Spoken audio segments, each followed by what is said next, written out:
घर की बेटी दाल बराबर। आन्या डांस करने में उस्ताद। एक स्टेप जो वो देख लेती तो हूबहू उसे उतार देती। अरे आन्या बेटा, मेरी बेटी को भी डांस सिखा देना, उसका एनुअल प्रोग्राम है। हाँ आंटी क्यों नहीं, अब कल शाम उसको भेज देना, मैं सिखा दूंगी। हाँ हाँ, नचनिया ही बन, आस पड़ोस के लोग तुझे इस्तेमाल कर रहे हैं।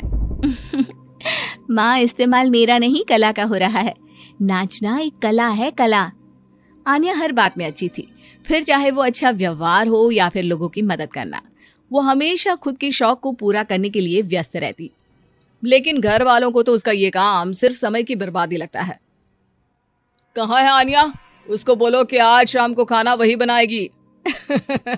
सपना देख लो कि तुम्हारी बेटी घर का खाना बनाएगी। अरे आसपास के लोगों का काम करने से उसे फुर्सत मिले तब तो कहीं जाकर वो हमारे घर का काम करेगी ना। देखो ना, इकलौती बेटी, ऊपर से गैर जिम्मेदार, अब करे तो क्या करे। तभी पड़ोस की पिंकी आ जाती है। अंकल आंटी, आन्या दीदी कहाँ है? वो क्या है ना, मेरा क्लास वर्क है, वो मुझे समझ में नहीं आ रहा, तो मम्मी ने कहा कि आन्या दीदी से पूछ लो। हाँ हाँ, क्यों नहीं, खुद का तो कोई काम है ही नहीं उसे। जाओ जाओ, सीढ़ी से ऊपर चली जाओ, वही कमरे में है आन्या। एक रोज शहर में डांस कंपटीशन वाले लोग आते हैं, जहां आन्या का डांस सबको पसंद आता है। क्या बात है, छोटे से शहर में इतना टैलेंट? बेटा कौन सिखाता है आपको? कोई नहीं सर, वो क्या है ना, मैं टीवी देखकर सीख जाती हूँ। अरे वाह, और आपके मम्मी पापा कहाँ हैं? वो नहीं आए? नहीं, वो लोग नहीं आए हैं। आन्या कंपटीशन जीत जाती है और घर में टीवी वाले आन्या का इंटरव्यू लेने आते हैं।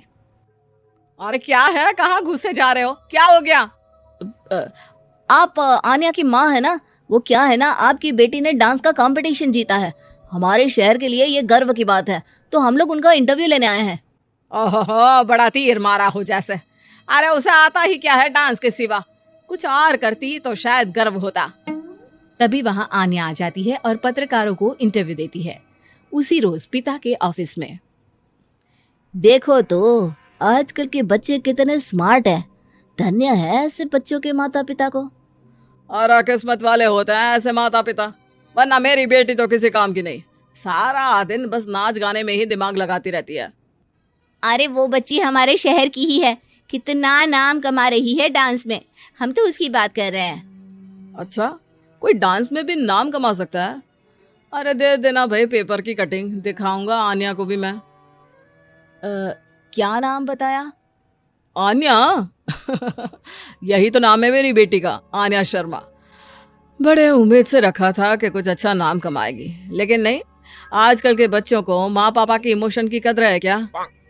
अरे ये देखिए, इस बच्ची का नाम भी आन्या शर्मा ही है, जो पूरे शहर का नाम रोशन कर रही है। पिता अखबार देखते हैं तो सामने बेटी की ही फोटो रहती है। लेकिन ये क्या, जिस फोटो को देखकर हर कोई गर्व कर रहा था, पिता को उस पे कुछ भी खास दिखाई नहीं देता। हमारी ही औलाद है ये, पता नहीं कब कहाँ जाकर नाम लिखवाती है, मुझे तो पता भी नहीं है। अरे शर्मा जी, जरा मिलवा दीजिए ना अपनी बच्ची से, मैं अपनी बेटी को भी ऐसा ही बनाना चाहती हूँ, मेरी बेटी को कुछ टिप्स दे देगी करियर को लेकर। अच्छा, ये दिन आ गया आपकी बेटी के, ले आइए कभी भी, लेकिन बाद में अफसोस ना करिएगा।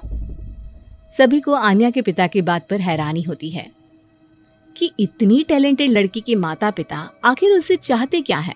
पिता घर आते हैं और माँ से कहते हैं, पता है तुम्हारी लड़की क्या कर रही है, या फिर ऐसे ही व्यस्त रहोगी हमेशा? अरे पता है मुझे, पर आपको कैसे पता चला? अरे कुछ पत्रकार आए थे, पता नहीं कहाँ कौन सा कंपटीशन जीत कर आई है। नजर रखा करो उस पर। तभी वहां पड़ोसन आ जाती है, जो पति पत्नी दोनों ही डॉक्टर होते हैं। नमस्ते भाभी, बधाई हो आपको आन्या की कामयाबी की। भाई भगवान बेटी दे तो ऐसी, कहाँ है वो? सच में आपको ऐसा लगता है कि भगवान ऐसी बेटी दे? तो ले जाइए ना अपने साथ, रखिए 2-4 दिन, खुद ही पता चल जाएगा। और नहीं तो क्या, सारा दिन करती क्या है, कहाँ रहती है, हमें तो कुछ पता नहीं होता, ना बताती है ना पूछती है। खैर देखिए, वो वक्त अब गया जब माता पिता बनकर बच्चों की परवरिश की जाती थी। अब तो बच्चों को साथ बिठाकर बात करना जरूरी है। वो क्या कहते हैं, बच्चे के दोस्त बने। तो क्या आप दोनों अपनी बेटी के दोस्त हैं? हाँ, बस अब यही बाकी रह गया था। खैर बताइए क्या काम है आपको? वो क्या है ना, मैं और मेरे पति दोनों को ही इमरजेंसी कॉल आ गई है अस्पताल से। मेरी बेटी आन्या की अच्छी दोस्त है, तो मैं क्या उसे आन्या के पास छोड़ दूं अगर वो फ्री है तो? माँ कुछ बोलती उतने में ही आन्या आ जाती है। वाह आंटी, क्यों नहीं, मैं फ्री ही हूँ, आप निश्चिंत रहिए, मैं उसका पूरा ख्याल रखूंगी। थैंक्स बेटा। वो अपनी बेटी उनके घर छोड़ जाती है, जो आन्या की उम्र की ही होती है। ये क्या मजाक है आन्या? हम लोगों को सोना भी होता है और हर घर का अपना कायदा होता है। मुझे बिल्कुल पसंद नहीं है कि तुम किसी को भी घर में घुसा लो। धीरे बोलिए पापा, कैसी बात कर रहे हैं? अंकल आंटी डॉक्टर है, पता है ना डॉक्टर का फर्ज क्या होता है। अगर वो किसी की जिंदगी बचा रहे हैं तो क्या हमारा फर्ज नहीं बनता कि हम भी उनकी किसी न किसी तरह से मदद करें? आपको तो पता है घर पर अकेले रहना कितना अनसेफ है। हाँ, तो दुनिया को सेफ करने का जिम्मा तू नहीं ले रखा है? अरे बहुत महंगे अस्पताल के डॉक्टर हैं वो लोग, खूब पैसा मिलता होगा, लेकिन ये नहीं कि मेड रख ले। क्या कहती आन्या, कैसे माँ पिता को समझाती कि किसी की मदद करना कोई बुरी बात नहीं है। खैर कुछ महीनों बाद आधी रात को माँ जोर जोर से चिल्लाकर आन्या के कमरे में जाती है। बेटा बेटा आन्या, पापा के सीने में दर्द हो रहा है, बेटा कुछ कर। हाँ माँ, मैं डॉक्टर को फोन करती हूँ। आन्या डॉक्टर को फोन करती है, लेकिन माँ डॉक्टर को तो आने में काफी वक्त लग जाएगा, मैं पिंकी के पापा को बुला लाऊं? अरे वो नहीं आएंगे बेटा, वो लोग बहुत बड़े डॉक्टर हैं और हम लोगों के पास इतने पैसे भी नहीं है। माँ मैंने डांस कंपटीशन में जो पैसे जीते थे वो है मेरे पास, आप चिंता न करें, बस पापा का इलाज करवा ले। आन्या के कहने पर वो बड़े डॉक्टर ना सिर्फ आन्या के पापा का इलाज करते हैं, बल्कि उन्हें ठीक करके घर भी ले आते हैं। आज मैं सिर्फ अपनी बेटी की वजह से बच गया। भगवान सबको ऐसी बेटी दे।